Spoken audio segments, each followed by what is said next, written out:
రెండు దేశాల భూభాగాలను సరిహద్దుల ద్వారా గుర్తిస్తూ ఉంటారు.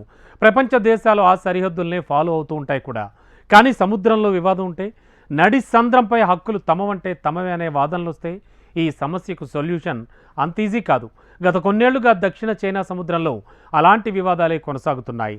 దక్షిణ చైనా సముద్రం మొత్తం తందే అని డ్రాగన్, లేదు తమకు హక్కుందని ఫిలిప్పీన్స్ సహా పలు దేశాలు వాదులాడుకుంటున్నాయి. మరి ఇలాంటి సమయంలో డ్రాగన్ కంట్రీ తన మార్క్ కుట్రలకు తెరలేపింది. గతేడాది భూమి మీద కంచెలు వేసినంత ఈజీగా నడి సముద్రంలో బ్యారియర్లు ఏర్పాటు చేసిన బీజింగ్ ఇప్పుడు అంతకు మించిన కుట్రలకు తెరలేపింది. ఇంతకు దక్షిణ చైనా సముద్రంలో డ్రాగన్ కుట్రలేంటి? మ్యాక్సర్ టెక్నాలజీస్ తీసిన శాటిలైట్ ఇమేజెస్లో అసలేముంది? మరోసారి యుద్ధ క్షేత్రంగా దక్షిణ చైనా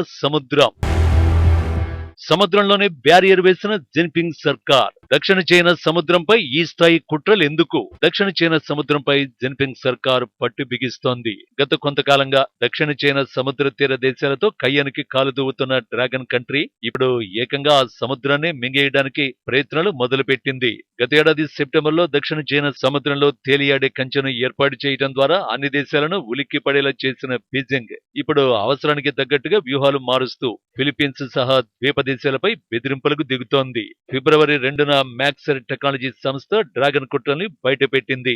ఆ సంస్థ తీసిన శాటిలైట్ ఇమేజెస్ లో వివాదాస్పద స్కార్బరో షోల్ ప్రాంతంలో చైనా బ్యారియర్లు కనిపించాయి. ఫిలిప్పీన్స్ సహా ఇతర దేశాల నౌకలు ఇక్కడకు ప్రవేశించకుండా ఈ బ్యారియర్లను సందర్భానుసారంగా వాడుతున్నట్టు తెలుస్తోంది.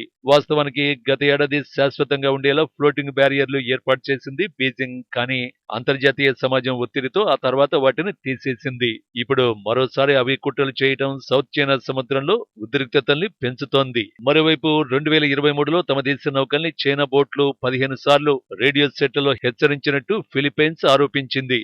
చైనా తెరపైకి తెచ్చిన చట్టాలను ఆ దేశమే ఇప్పుడు ఉల్లంఘిస్తున్నట్టు విమర్శించింది.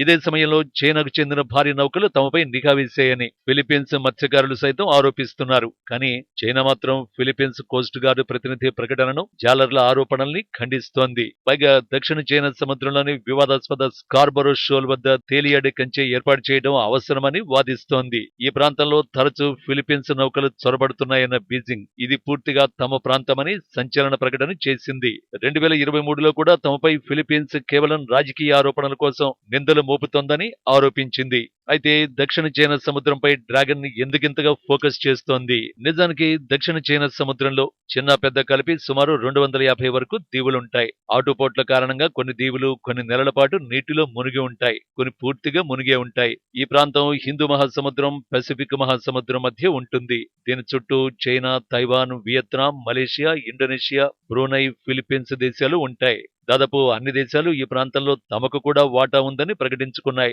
వాస్తవానికి రెండో ప్రపంచ యుద్ధ సమయంలో దక్షిణ చైనా సముద్ర ప్రాంతం 1939 నుంచి 1945 వరకు జపాన్ ఆక్రమణలో ఉంది. యుద్ధంలో జపాన్ ఓటమి తర్వాత దానిని స్వాధీనం చేసుకోవడానికి బీజింగ్ తన నౌకలను పంపింది. యుద్ధం తర్వాత చైనా ప్రభుత్వం 30 లక్షల చదరపు కిలోమీటర్లలో ఎక్కువ భాగం తనదిగా అన్ని ద్వీపాలను ఒకే రేఖ మీద చూపిస్తూ ఓ మ్యాప్ ను విడుదల చేసింది. ఈ రేఖని 9 లైన్ గా పిలుస్తారు. మరోవైపు 9 లైన్ విషయంలో ప్రపంచవ్యాప్తంగా భిన్నాభిప్రాయాలు ఉన్నాయి. కానీ ఈ ప్రాంతం తనదని చెప్పుకునేందుకు చైనా ఇప్పటికీ అదే మ్యాప్ ను ఉపయోగిస్తోంది. అయితే ఈ ప్రాంతంలో చమురు నిల్వలపై అన్వేషణ మొదలైన తర్వాతే మిగిలిన దేశాలు దక్షిణ చైనా సముద్రంపై ఆసక్తి పెంచుకున్నాయని చైనా వాదిస్తోంది. ఇక్కడ అసలు విషయం ఏంటంటే ఈ ప్రాంతంలో చమురు నిక్షేపాలు ఉన్నాయి కాబట్టి డ్రాగన్ కంట్రీ దూకుడిని పెంచుతోంది. ఈ ప్రాంతంలో ముడి చమురు పుష్కలంగా ఉందన్న అనుమానంతో ఈ ప్రాంతంపై జిన్పింగ్ ప్రభుత్వం దృష్టి సారించింది.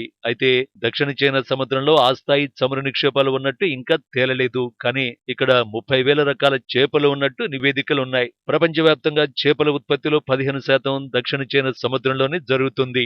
ఈ క్రమంలోనే ఈ ప్రాంతంలో ఉద్రిక్తత పెరిగినందున దాన్ని ఎదుర్కోవడానికి జిన్పింగ్ సర్కార్ ఇక్కడ తన స్థానాన్ని బలోపేతం చేసుకోవాలని భావిస్తోంది.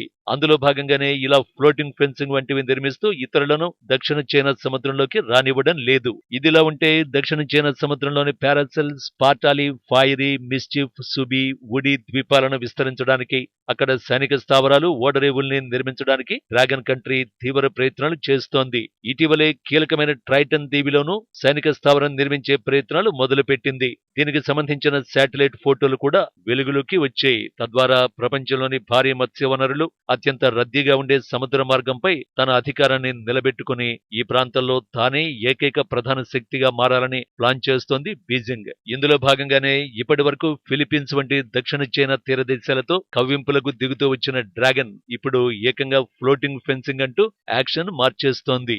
ఈ విషయంలో డ్రాగన్ అడ్డుకోకపోతే Philippines, Brunei, Vietnam, Malaysia, Indonesia వంటి చిన్న దేశాల ఉనికికే ప్రమాదం ఏర్పడొచ్చని నిపుణులు హెచ్చరిస్తున్నారు. అందుకే అమెరికా, భారత్ లాంటి దేశాలు చైనాకు వ్యతిరేకంగా ఫిలిప్పీన్స్ వంటి దేశాలకు రక్షణ పరంగా మద్దతుగా ఉంటున్నాయి. కానీ చైనా దూకుడుకు కళ్లెం వేసేందుకు ఈ చర్యలు ఏమాత్రం సరిపోవు. మరి చైనా దూకుడిని అడ్డుకునేందుకు ఫిలిప్పీన్స్ ఎలాంటి ముందడుగు వేస్తుందో చూడాలి.